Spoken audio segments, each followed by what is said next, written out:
Surah Al-Ghasyiyah, insyaallah yang akan kita pelajari bersama pada malam kali ini adalah surah baru, pertemuan yang pertama untuk surah Al-Ghasyiyah yang berarti adalah hari kiamat.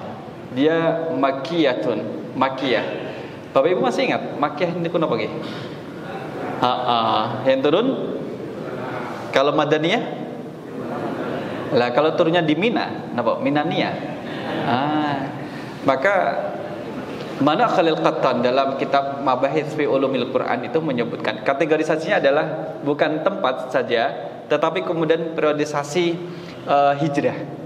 Sebelum Rasul berhijrah, wahyu yang diterima adalah namanya Makkiyah. Baik turun di kota Makkah waktu itu ketika Rasul berada ataupun di luar kota Makkah. Memang sebelum Rasul berhijrah lebih banyak berdomisili di Makkah. Sedangkan Madaniyah adalah wahyu yang diterima Rasul SAW setelah Rasul berhijrah.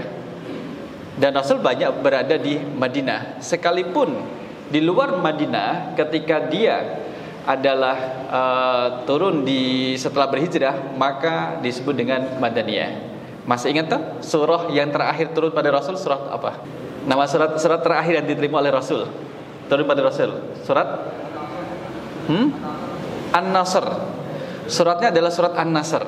Surat An-Nasr adalah dia sekali turun selesai. Satu surah sekali turun selesai. An-Nasr itu termasuk Madaniyah.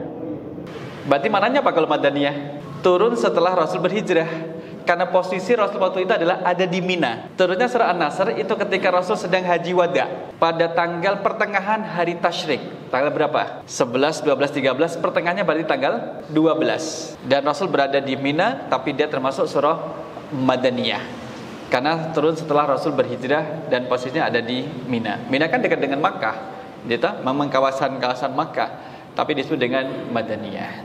Jamaah rahimakumullah, surah Al-Ghasyiyah Makkiyatun wa hiya 26 ayat, ada 26 ayat. Bapak Ibu, ada yang tahu ayat yang ke-27 bunyinya apa? Enggak ada. Kan cuma terakhir 26. Kalau terakhir 26 enggak ada ke-27. Jangan sampai Bu, anak ini alhamdulillah sudah hafiz 30 juz. Oh, berarti nanti ngafalin juz 31 ya? Terus ya sih. Nah, itu dulu.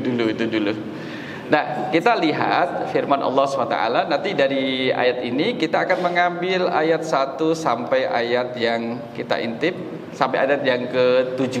Karena itu satu maqta', satu pembahasan.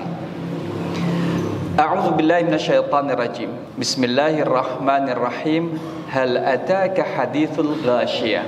Hal apakah?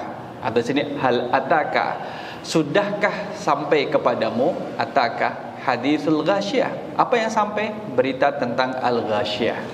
Al-ghasyiyah sendiri adalah hari kiamat yang menutupi kesadaran manusia dengan kedahsyatannya. Atau disebut nama lain daripada hari kiamat adalah al-ghasyiyah. Wujuhu yawma idzin khashi'ah. Wujuhun, muka-mukanya, wajah-wajah, yawma idzin pada hari itu khashi'ah, tertunduk hina. Nanti ada kaitannya antara muka dengan kondisi hati. Amilatun nasibah. Amilatun karena berusaha keras menghindari azab neraka. Nasibah lagi kepayahan karena terbelenggu. Sudah berusaha menghindari neraka, ternyata masih kena juga. Berarti ada perilaku yang menyebabkan dia layak untuk diazab di neraka. Tasla naron hamiyah. Tasla, mereka memasuki naron, api neraka, hamiyatan yang panas. Sifat mausuf. Hamiyah, panas, mensifati naron, api. Kenapa ada taknya? Nanti kita lihat. Karena naron itu adalah dihukumi, kalau gender itu adalah perempuan, muannas. Karena nar muannas, perempuan, maka kata sifatnya menyesuaikan. Dia juga harus muannas, hamiyatan. Kemudian ayat kelima, tusqa min ainin aniyah. Tusqa, mereka diberi minum. Kalau saqo yaski, menyirami untuk tanaman. Kalau untuk manusia adalah diberi minum. Min ainin, dari sumber mata air, aniyatin yang sangat panas. Jadi aniyah ini adalah sifat bagi ainin. Ain Ainun, ainin, ainan itu memiliki makna banyak. Ainun bisa bermakna mata, ya. Kemudian ainun bisa bermakna seseorang. Ainun bisa bermakna mata-mata, jasus. Ainun bisa bermakna mata air, sumber air. Itu ainun. Dan ainun, mata kita, sekalipun ada dua, maka dihukumi muannas. Setiap anggota tubuh yang berpasangan dihukumi muannas atau perempuan. Mata kanan kiri berarti perempuan. Telinga kanan kiri perempuan. Kemudian tangan kanan kiri, kaki kanan kiri. Mulut gimana? Ada kanan kiri? Tidak, dia cuma satu. Apalagi yang satu? Itu Ustaz, hidung. Hidung bukan kanan kiri. Yang kanan kiri cuma lubangnya, tapi hidungnya satu. Maka tidak dihukumi perempuan. Ainin di sini perempuan, aniyatin yang panas. Nah, kemudian ayat ke-6, laisa lahum ta'amun illa min dhari'. Laisa, tidak ada lahum bagi mereka. Hum ini kembali kepada atas. Tentang orang-orang yang kemudian tidak disebutkan mereka. Laisa lahum ta'amun, tidak ada makanan bagi mereka. Ta'amun, makanan, apapun makanan itu. Kita lihat nanti rahasia kenapa tidak menggunakan alif lam. Laisa lahum at-ta'amu, tapi Allah menggunakan ta'amun. Maknanya apapun makanannya tidak ada. Makanan kan dikategorikan makanan sesuatu yang bisa dimakan. Itu baru disebut makanan, makanan layak. Illa, kecuali min dhari'in. Dhari adalah pohon yang berduri. Ya mirip-mirip dengan niki. Pohon yang berduri. Niki. Ini kan berduri. Ya kan? Nanti kita lihat.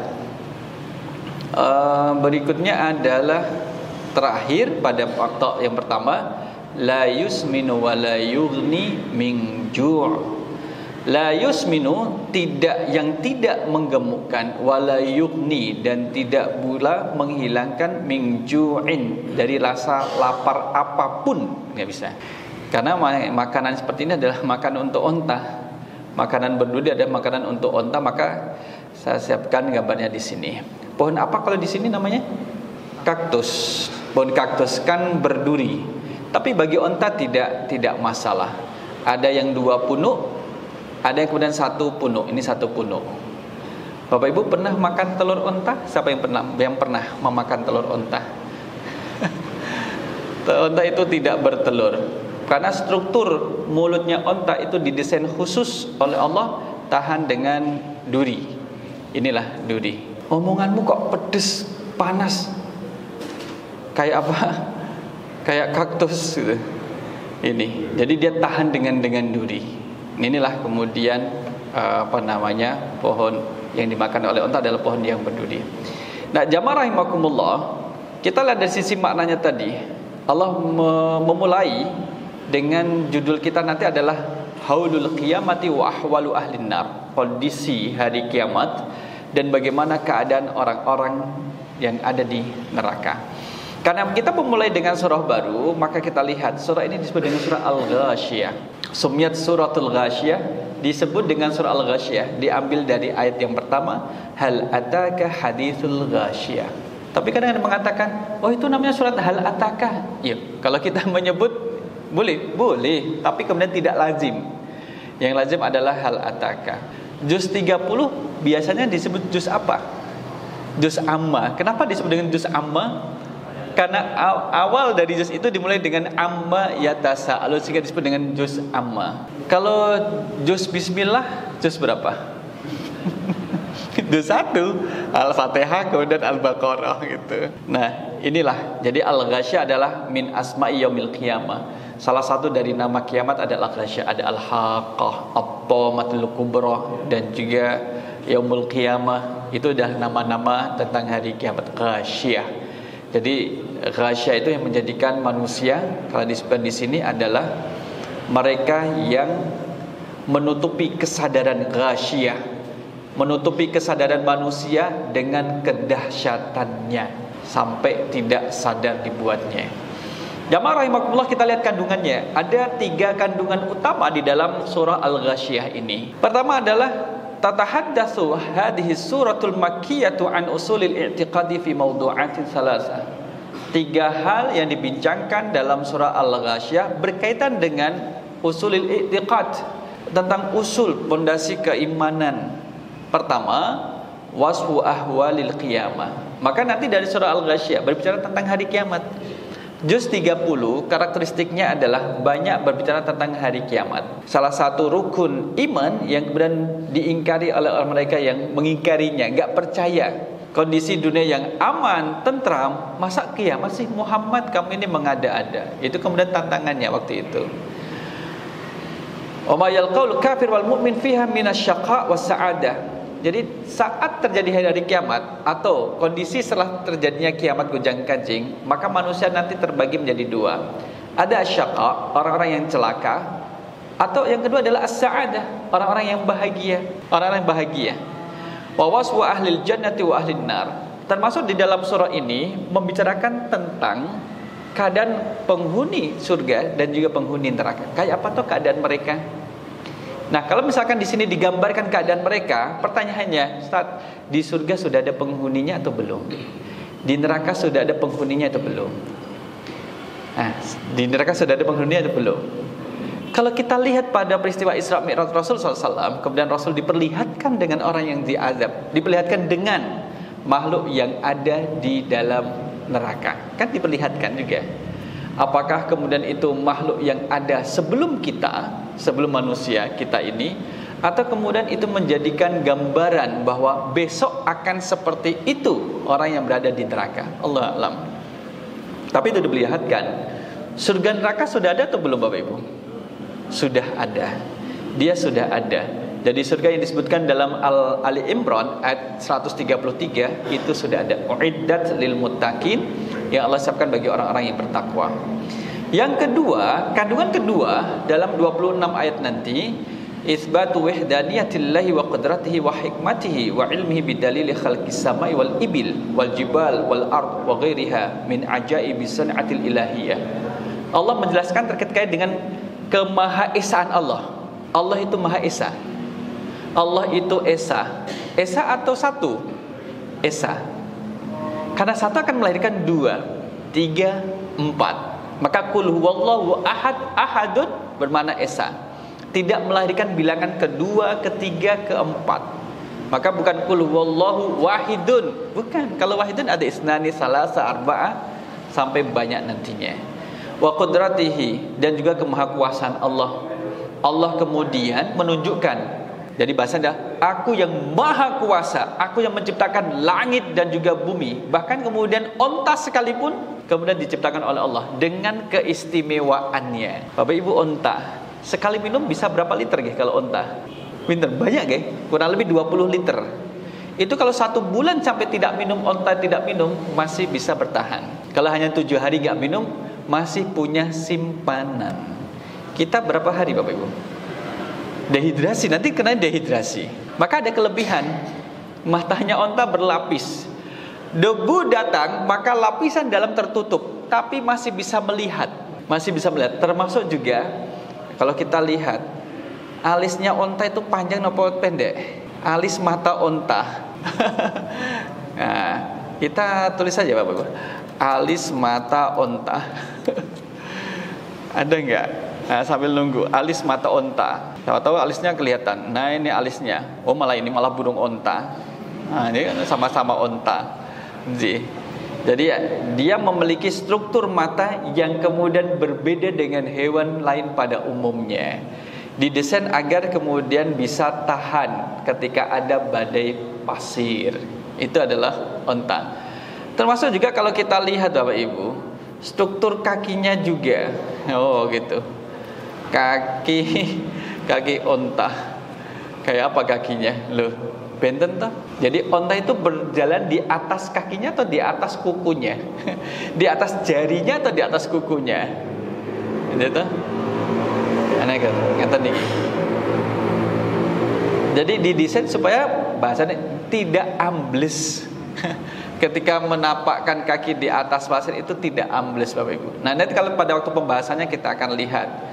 Ada kurang lebih 20-an binatang yang tersebut di dalam Al-Quran. Salah satunya adalah onta. Dan setiap binatang yang disebutkan dalam Al-Quran memiliki karakteristik dan juga kelebihan masing-masing.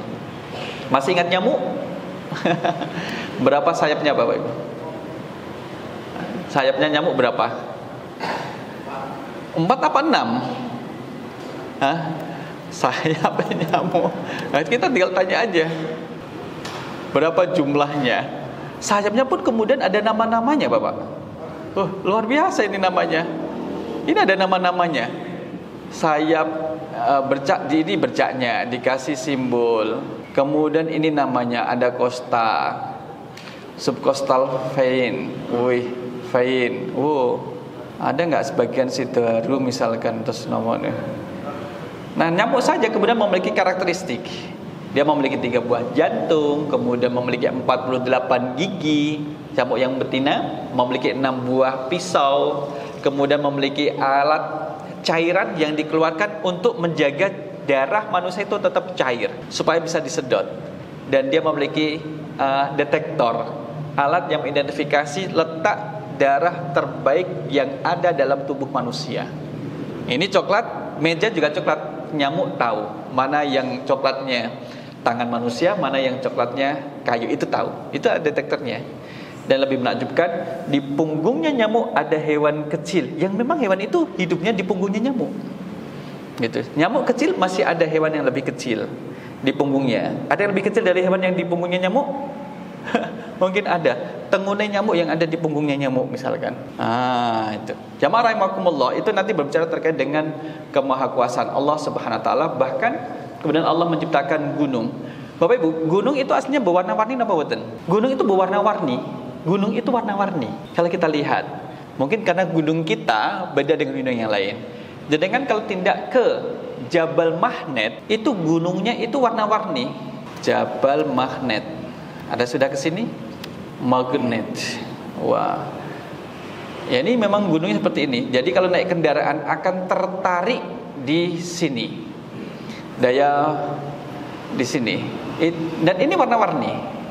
Kalau kita lihat warnanya, ada yang hitam, ada yang hijau, kemudian ada yang kemudian coklat. Ini sudah kelihatan. Apalagi kemudian di daerah Cina, ada satu daerah yang kemudian terlihat gunungnya itu warna-warni. Dan gunung itu bisa berpindah.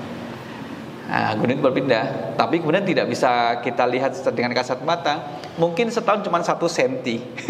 Kalau setahun 1 senti Pak, 1 bulan itu berapa inci gitu. Ya memang kecil, tapi dia kemudian berjalan sebagaimana Allah firmankan dalam Al-Qur'an.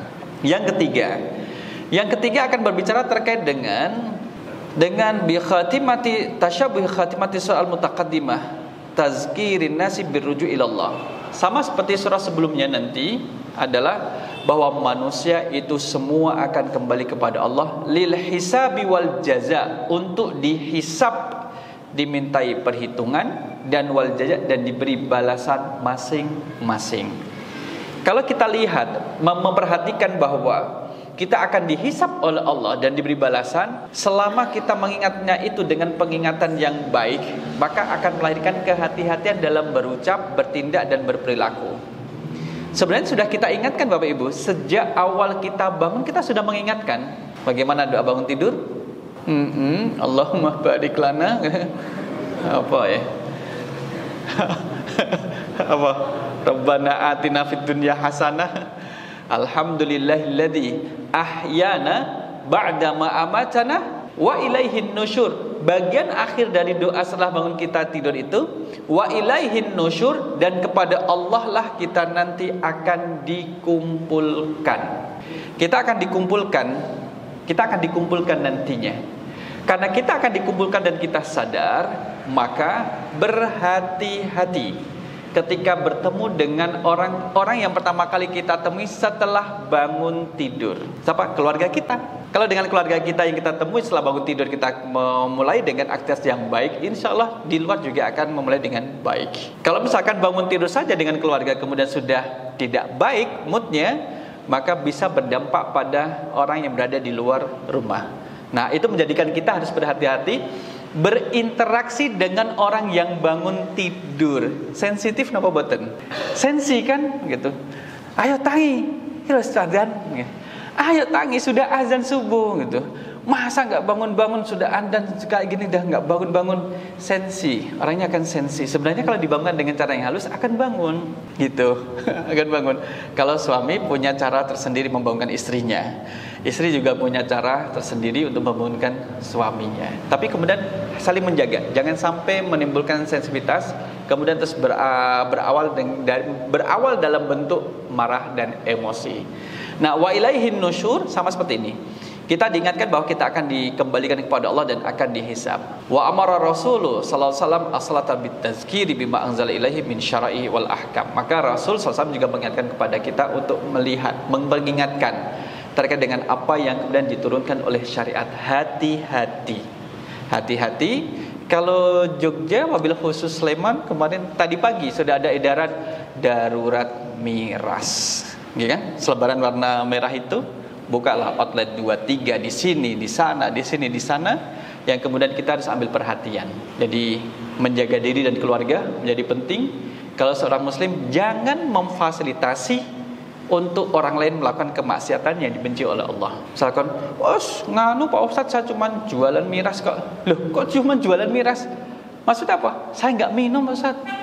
Wallahi saya nggak minum, saya nggak pernah. Satu tetes pun nggak minum, satu sendok pun nggak minum. Tapi jenengan jual, iya jual, tapi saya nggak minum. Tapi nanti kalau waktu sholat isya tak tutup tokonya, saya pergi ke masjid sholat, nanti tak buka lagi. Nah, itulah menyadarkan sebagai seorang muslim bahwa perilakunya sebagai seorang muslim. Ustaz, kalau saya nggak jualan itu jualan apa? Kalau jualan cuma isi ulang galon itu lama Ustaz dapat keuntungannya. Kalau air yang keruh ini kan lakunya cepat gitu. Jadi tetap itu menggambarkan terkait dengan keislaman. Min husni islamil mar'i tarkuhu ma la ya'nihi.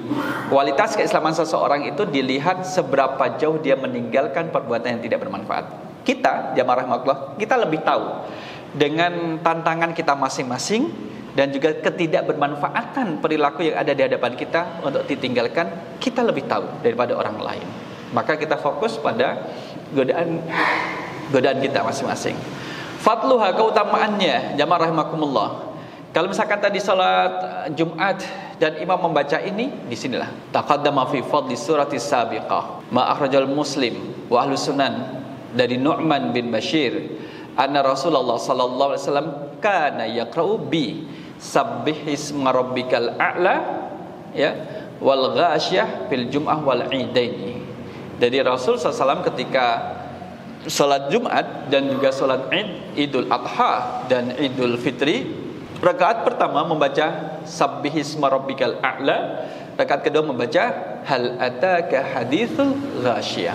Apakah wajib? Kalau wajib tidak, tapi Rasul pernah membaca ini. Bagaimana intensitasnya? Kalau lihat intensitasnya mungkin lebih sering membaca ini. Bukan berarti kalau membaca yang lain kemudian tidak sah, tetap sah. Sabbihisma rabbikal a'la, Allahu akbar. Gitu. Boleh? Boleh. Kalau memang hafalnya cuma satu ayat. Rakaat kedua, hal ataka haditsul ghasyiyah, Allahu akbar. Yang senang siapa? Makmum. Langsung salam, cepat-cepat ke belakang ambil nasi pulang bablas. Nah, kemudian diriwayatkan oleh Imam Malik dan Muslim dan Abu Dawud dan Nasai dan Ibnu Majah dari Nu'man bin Bashir juga. Bima kana Rasulullah SAW yaqra'u fil jum'ah ma'a suratil jum'ah, dengan surat apa yang dibaca Rasul ketika salat Jumat. Rasul pernah membaca surah Jumat pada salat Jumat digandeng dengan hal ataka haditsul ghasyiyah. Surah Al-Jum'ah dibaca dulu rakaat pertama, baru rakaat kedua adalah hal ataka haditsul ghasyiyah. Kenapa tidak dibalik? Karena dalam urutan mushaf Utsmani kita surah Al-Jum'ah lebih duluan, maka nanti baru dibaca surah setelahnya. Itu juga dijelaskan oleh Imam An-Nawawi dalam kitab At-Tibyan fi Adabi Hamalatil Quran. Adab kemudian dalam membaca Al-Quran. Rakaat pertama surat yang berada di depan. Rakaat kedua surat yang letaknya itu posisinya setelah surah atau ayat yang dibaca pada rakaat pertama. Jika bisa, dan itu lebih baik.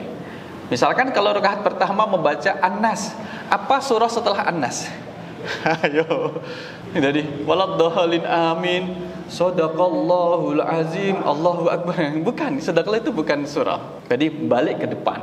Balik ke depan nanti Al-Baqarah dan seterusnya. Jadi ini bagian dari adab, ya, bagian bagi adab, tidak sampai kemudian membatalkan salat.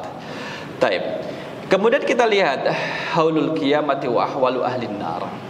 Ayat yang pertama. Di sini hal yang pertama at-tafsir wal bayan. Hal ataka haditsul ghasyiyah.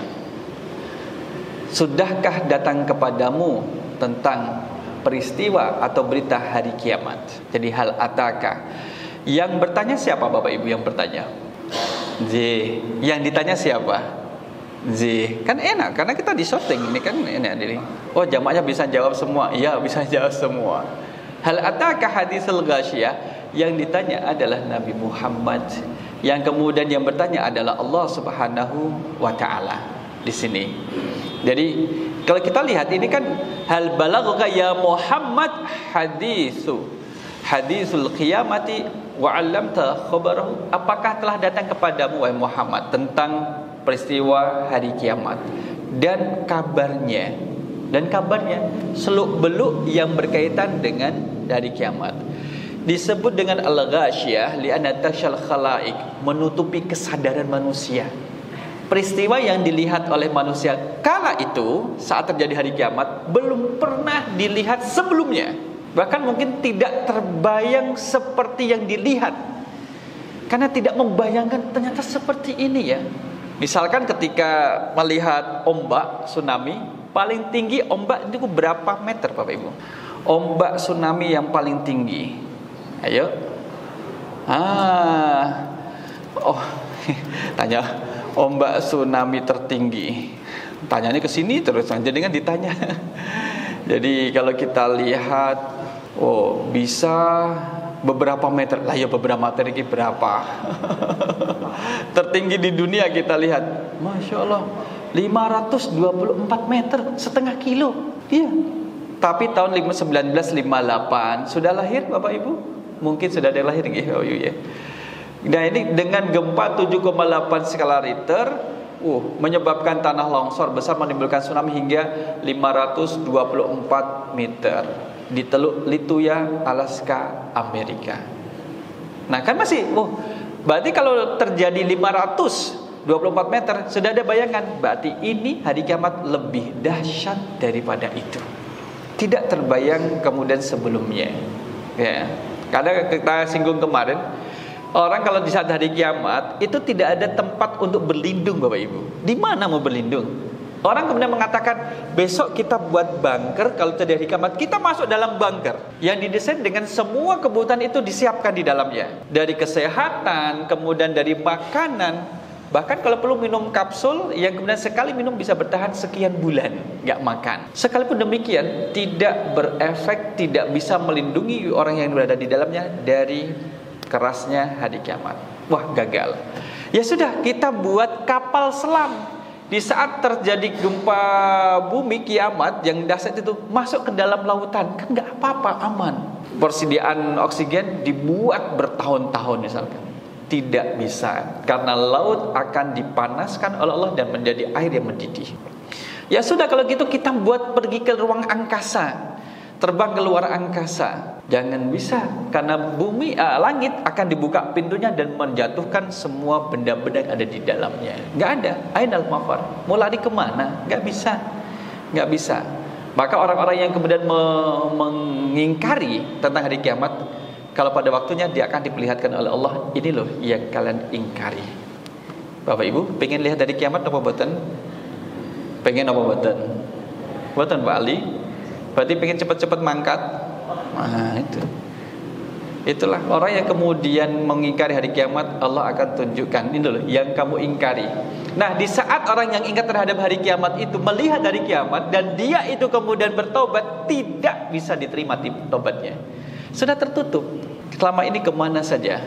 Nah, maksud dari istifham ini, jamaah rahimakumullah, maksud dari hal ataka hadisul ghasyiyah, ini kan kata tanya. Sudahkah datang kepadamu berita tentang hari kiamat? Lam ya'ti sabiqan hadisul hadid dahiyah wa qad atakal an fastami. Kalau kamu belum tahu wahai Muhammad, dengarkan, ini loh kisahnya. Jadi Allah memberitahukan kepada Nabi Muhammad SAW. Ini kan metode tanya jawab. Yang kemudian orang yang bertanya atau pihak yang bertanya itu sebenarnya tidak memerlukan jawaban. Ya kan? Ada kemudian istifham hakiki, fala yuradu min at-ta'biri haqiqatal istifham. Istifham hakiki itu adalah pertanyaan yang sebenarnya. Orang kalau tanya, apa yang diinginkan dari penanya Bapak Ibu? Jawaban, karena dia tidak tahu. Tapi pertanyaan dalam Al-Quran, semua pertanyaan yang bersumber dari Allah, Allah tidak memerlukan jawabannya karena Allah Maha mengetahui. Tetapi untuk kemudian memberikan ta'dib, pendidikan pada Nabi sallallahu alaihi wasallam. Wa inna ma yuradu bihi minat tashwik, agar ada kerinduan, tashwikul sami ila istima'ihi. Jadi agar orang itu pengen dengar apa sih, bagaimana sih gitu. Misalkan sama Pak Dani, Pak Dani sudah tahu belum kabar tadi jam 3 sore? Apa-apa gitu. Jam 3 sore, jarum jam itu ada di angka 3 dan 12. Oh iya. Jadi ada keingintahuan untuk mendengar berita setelahnya apa. Maka digunakan dengan kata hal ataka hadisul ghasyiyah. Nah, maksudnya adalah sudah datang qad ja'aka ya Muhammad hadisul ghasyiyah. Sama seperti kemudian alam nashrah laka sadrak.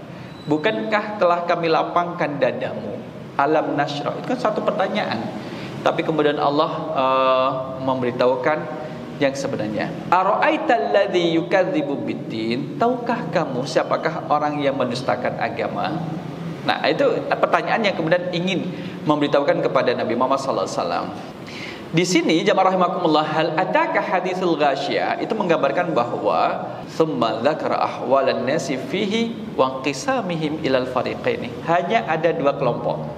Kalau di pembahasan misalkan dengan baca surah Al-Waqiah atau surah Al-Kahfi, kemudian nanti ada pembahasan bahwa ada 3 kelompok di hari akhir nanti. Tapi 3 kelompok ini tetap terbagi menjadi 2 kelompok. Kalau kelompok di sini al-ashqiya, ashqiya wa su'ada. Ashqiya adalah orang-orang yang celaka, su'ada adalah orang-orang yang bahagia. Tentunya kita milih yang su'ada Bapak Ibu. Karena ashqiya adalah orang-orang yang tidak beriman kepada Allah, orang-orang kafir. Yang su'ada adalah orang-orang yang beriman kepada Allah. Lantas kelompok ketiga apa? Nah, su'ada ini dibagi menjadi 2. Su'ada adalah orang yang beriman pada Allah. Pertama, yang beriman kepada Allah sebelum Nabi Muhammad SAW. Yang kedua adalah orang-orang yang beriman kepada Allah pada masa Nabi Muhammad SAW dan setelahnya. Kan sama-sama beriman, cuma dibedakan dengan masa atau waktunya atau periodisasinya. Nah, Allah mengkisahkan akan ada 2 kelompok, 2 golongan saja, tidak ada yang ketiga. La haula wala haula, tidak ke sana, tidak ke sini. Tapi cuma 2. Iya, tidak gitu ya.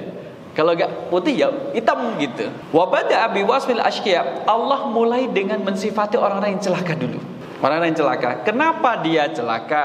Bagaimana keadaannya? Apa yang menyebabkan dia menjadi orang yang celaka? Disambung dengan surah Al-Muddatsir ayat yang ke-42. Masalakakum fi saqar?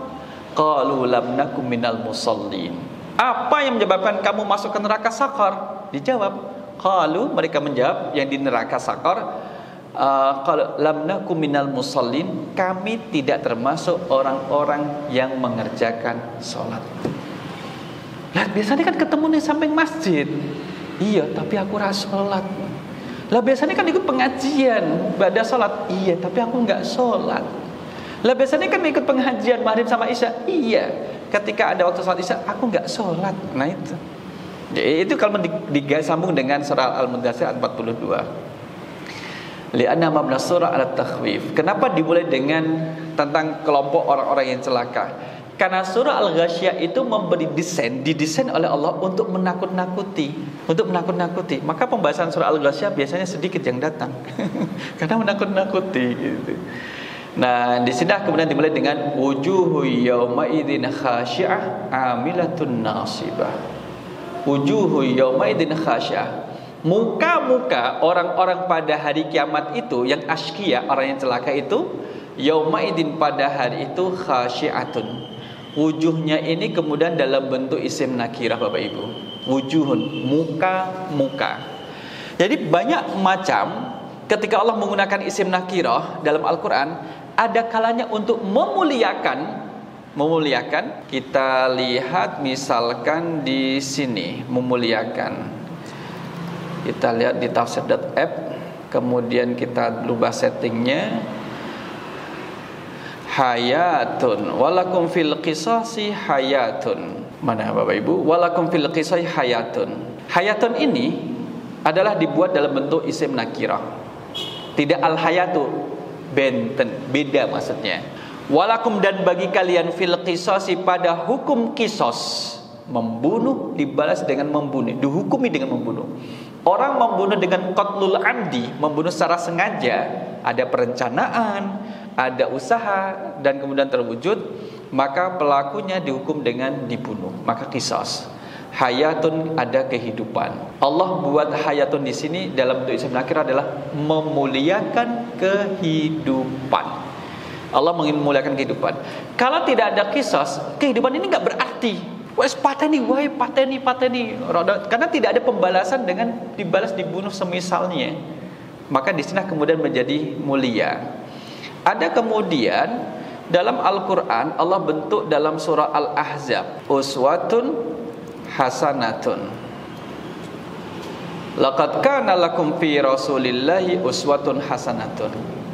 Kalau nakirah dalam kata uswatun hasanatun ini berbeda dengan al-uswatu al-hasanatu. Bedanya apa? Sungguh ada bagi kalian pada diri Rasul SAW keteladanan yang baik, suri teladan yang baik.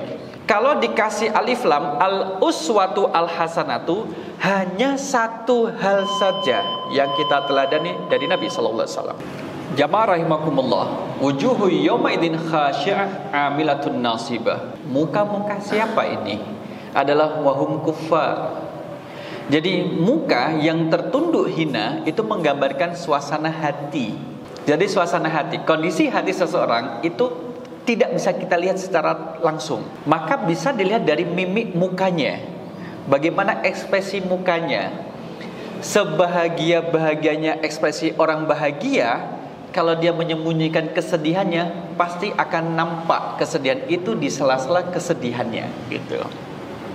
Sama seperti sesedih-sedihnya seseorang, gitu ya. Sesedih-sedihnya orang, kalau dia menampilkan kebahagiaan masih akan terlihat. Orang bahagia tapi pura-pura sedih, itu juga nanti akan kelihatan.